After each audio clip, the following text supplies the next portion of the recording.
অবশেষে জয়ের দেখা পেল পাকিস্তান। নিউ ইয়র্কে বাবর আজমরা কানাডাকে হারিয়েছে 7 উইকেটে। প্রথমে ব্যাট করে কানাডা 7 উইকেটে তোলে 106 রান। 3 উইকেট হারিয়ে লক্ষ্যে পৌঁছে যায় পাকিস্তান। এই জয়ে সুপার 8-এ খেলার সম্ভাবনা বাঁচিয়ে রাখল পাকিস্তান। মনির হোসেন খানের ডেস্ক রিপোর্টে বিস্তারিত।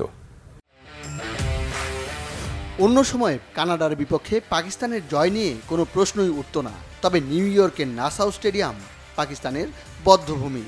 টানা 2 ম্যাচ হেরে সীমাহীন চাপ আর সমালোচনায় বাবর আজমরা। কানাডার 107 টার্গেটও পাহাড় সমান। শেষ পর্যন্ত সহজেই জয় পেয়েছে 2009 টি-20 বিশ্বকাপ চ্যাম্পিয়নরা।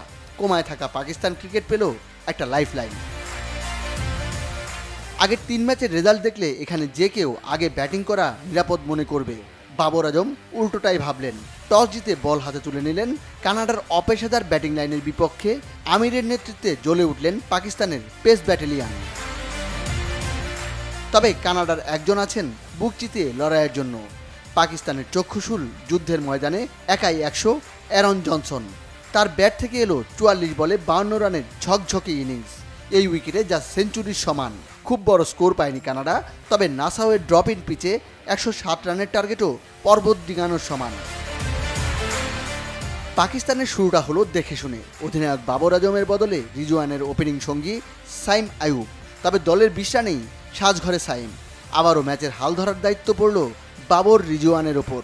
দ্বিতীয় উইকেটে তারা তুললেন 63 রান করে সাজঘরে বাবর আজম। ফকর জামানও উইকেটে টিকতে পারেননি বেশিক্ষণ। ততক্ষণে অবশ্য ম্যাচ চাঁদ তারাদের হাতের মুঠোয়। মোহাম্মদ রিজওয়ানের অপরাজিত 52 রানে 15 বল আর 7 উইকেট হাতে রেখে জয় পায় পাকিস্তান। তবে সুপার 8-এ উঠতে হলে পাকিস্তানকে শেষ ম্যাচে হারাতে হবে আয়ারল্যান্ডকে। একই সঙ্গে পরের 2 ম্যাচে যুক্তরাষ্ট্রের পরাজয়ের অপেক্ষায় থাকতে হবে। Monir Hossain Khan, Bangla vision sports desk.